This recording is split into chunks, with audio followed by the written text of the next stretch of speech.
Hai, Assalamualaikum dan selamat sejahtera. Selamat datang ke channel kami, Incase World. Okey, video kali ni aku buat sebab aku ada ternampak beberapa komen dekat dalam channel aku ataupun dekat Facebook aku yang bertanya pasal kes adik Bella ni. Ada 3-4 soalan yang aku boleh je jawab kat situ, tapi selepas aku cuba kaji lagi, ini adalah adalah beberapa info yang aku dapat lah yang terbaru. Adik Bella ni dia ditemui ketika usia dia 7 tahun mundar-mandir seorang diri di Bandaraya Kuala Lumpur ni. So masa pihak berwajib datang jumpa dia, dan bila dia orang ambil, tak ada siapa-siapa yang tuntut pun adik Bella ni. Maksudnya tak dapat dipastikan lah sama ada dia ni memang betul-betul anak yatim piatu, ditinggalkan ke apa. Tak tahu, tapi memang tak ada siapa-siapa yang tuntut pun, tak ada laporan orang hilang anak, memang tak ada apa-apa. So selepas jadi macam tu, adik Bella ni dibawa ke rumah Sinar Harapan Tengku Ampuan Najihah, rumah under Jabatan Kebajikan Masyarakat lah. Dan semasa di rumah Sinar Harapan Tengku Ampuan ni lah, adik Bella kita ni berkenalan dengan individu yang dipanggil Mami. Dalam video yang awal korang tengok tu, yang banyak orang tanya-tanya siapa Mami. Dia tak nak orang tahu siapa dia. So aku rasa elok dibiarkan saja macam tu lah, sebab dia bukannya nak mengelak apa-apa pun. Dia mungkin ada alasan-alasan dia tertentu. So sepanjang tempoh tu lah, adik Bella ni berkenalan dengan Mami. Dan Mami ni sempat jaga adik Bella ni. Mana kasih tu sama mana kasih? Ni kasih. Kasih. Ni sayang, kasih sayang. Sayang mami tak? Sayang mami, sayang apa tak? Tak ada sayang apa? Sayang apa? Sayang mami. Sayang Bella.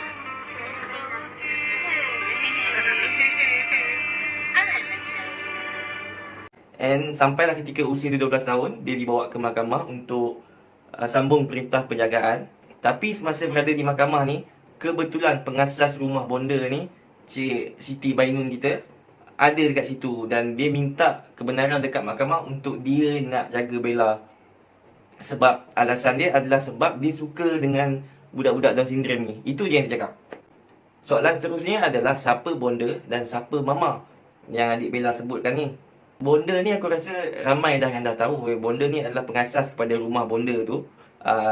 Dia nama sebenarnya adalah Siti Bainun. Dia merupakan naib puteri, ketua Puteri UMNO di Cawangan Ampang tu lah. Dan mama ni pula, siapa mama ni? Mama ni pula adalah orang kanan lah kot, macam kepada Siti Bainun ni. Dia orang kuat lah. Dia pernah menjadi penghuni di rumah bonda. Tapi selepas dia dah lahirkan anak, dia bagi anak dia dekat bonda untuk dijadikan pengangkatan. Then selepas pada tu dia terus ngam dengan bonda, dan dia memang tinggal dengan bonda lah sepanjang tempoh ni. So dia tahu, dia pun aware pasal benda-benda ni semua. Dan aku bukan nak bagi tahu dia orang ni siapa sebab aku nak cakap ini pesalah-pesalahnya. Cumanya kalau ada yang tertanya, so inilah dia.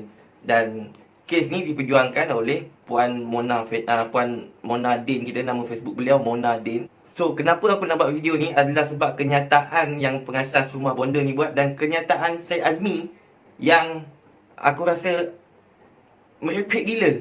Mula-mula sekali kita dengar kenyataan pengasas rumah bonda ni lah, kenapa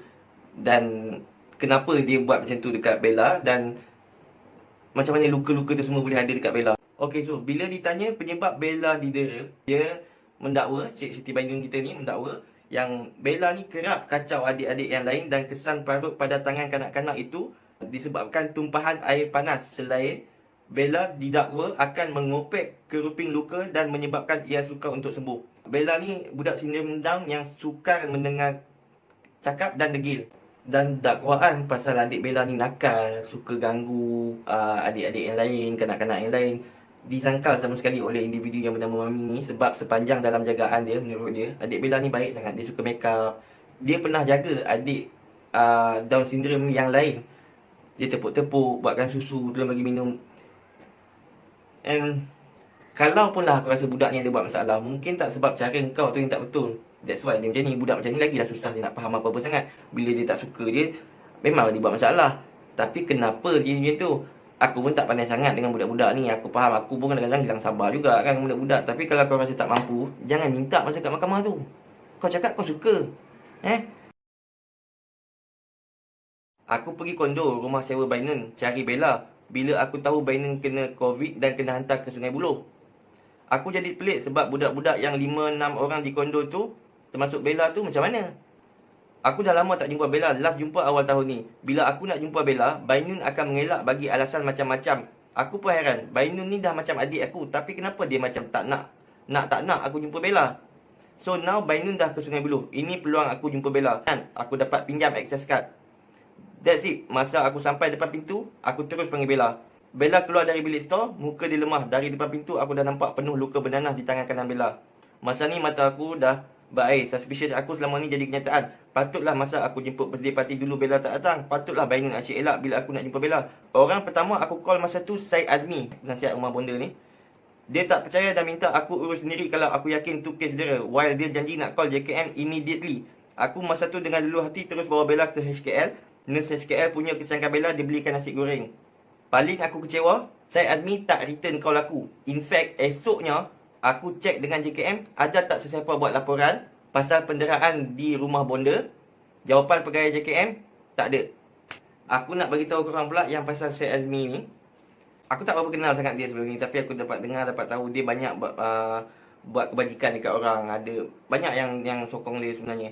Dan sebab tu sebelum ni aku tak nak cakap apa-apa pasal dia. Sebab aku fikir mungkin dia dah terbiasa dengan kes dera atau apa-apa. Sebab tu dia nampak macam relax, macam seolah-olah. Sebab aku nampak sendiri dengan mata kepala tu sendiri. Masa aku tengok live dia sampai sejam lebih tu, aku nampak yang dia macam indah tak indah. Tapi dan aku fikir, aku husnuzon, aku fikir yang mungkin dah banyak sangat kes dera dia dapat. So dia dah terasa biasa dan dia mungkin dia akan biarkan polis buat siasatan. Tapi ada 1, 2, 3, 4, 5, 6 ayat dia yang aku tak berapa setuju. Antaranya salah satu contoh adalah bila dia cakap kes dah dalam siasatan polis. So tak ada apa-apa yang saya boleh buat lagi untuk bantu kes Bella. Bella dah di tempat yang selamat. Kepala kau, kalau tak ada apa-apa yang Puan Mona dengan si Mami ni, dengan PPIM sekarang ni buat apa? Saja bosan agaknya je tak? Sebab kau dah memang dah tak ada apa-apa nak diperbuat kamu lagi kan? Tak ada apa-apa nak dibuat. Tolonglah. And tak cukup dengan tu, dia keluarkan statement macam ni guys. Sebab netizen dah cukup kuat menyuarakan justice for Bella, ada satu aspek di mana ada keperluan untuk melihat dari segi suspek Puan Bainun agar dapat memberi keterangan yang jujur. Saya faham, ini bukanlah sesuatu yang nak didengari para netizen, tapi ini juga merupakan salah satu proses yang penting untuk mendapatkan keadilan bagi Bella. Kalau push kuat lagi, saya risau emosi suspek Puan Bainun, Cik Bainun terganggu, dan kalau dia breakdown, macam mana nak bagi keterangan? Kalau dia tiba-tiba murung dan kelap tangan bunuh diri, macam mana kita nak dapat tahu apa maklumat sebenar? Kalau dia tiba-tiba jadi gila, macam mana dia nak berdiri dalam mahkamah?